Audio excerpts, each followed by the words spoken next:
இப்போ இந்தியா கூட்டணி வந்து கலகலத்து போயிருக்கு அப்படிங்கிற விமர்சனம் எழுது. குறிப்பாக ஒரு சைடு மம்தா பானர்ஜி நான் தலைமையை ஏற்றுக்கிறேன் அப்படிங்கிறாங்க. இன்னொரு பக்கம் ஆம் ஆத்மி சொல்லுது நீங்கள் வந்து காங்கிரஸ் வந்து கூட்டணியிலேருந்து வெளியேறுங்க அப்படின்னு சொல்கிறாங்க. நாங்கள் கண்டுக்கவே இல்லை.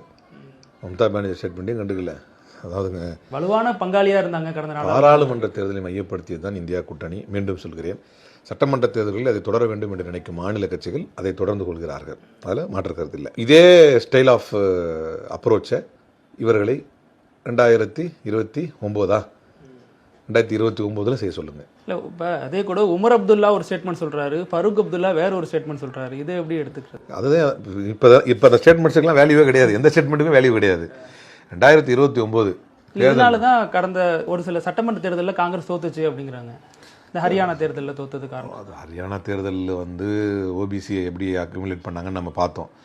சாதியத்தை மட்டுமே மையப்படுத்தி நயாப் சிங் சைனியை வந்து முதல்வராக்கி அதே ஃபார்முலாவை வந்து மகாராஷ்டிராவில் பண்ணுறதுக்காக அந்த தேர்தலை வந்து 3 மாதத்துக்கு மேலே வந்து தள்ளி வச்சு தேர்தல் ஆணையத்தை பயன்படுத்தி இவங்க பண்ணுற கோல்மால்லாம் பண்ணிவிட்டு அதை எப்படி நான் ஒரே கல் 2 வாங்க அடிக்குது பாஜக.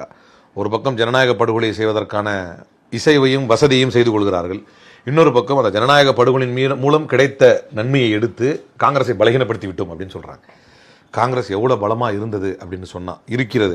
எவ்வளோ பலமாக இருந்தால் இடி, ஐடி, சிபிஐ, அதிகார துஷ்பிரயோகம், எல்லாவற்றுக்கும் மேலாக தேர்தல் ஆணையம், இந்த எல்லாத்தையும் கையில் வச்சுக்கிட்டு அழுத்தத்திற்கு மேல் அழுத்தம் கொடுத்து ஒரு சர்வாதிகார போக்கை கையாண்டாலும் அதை மீறி இன்றைக்கு பாராளுமன்ற தேர்தலிலே அவர்களை வந்து மெஜாரிட்டிலேருந்து கீழே இறக்கியிருக்கும்.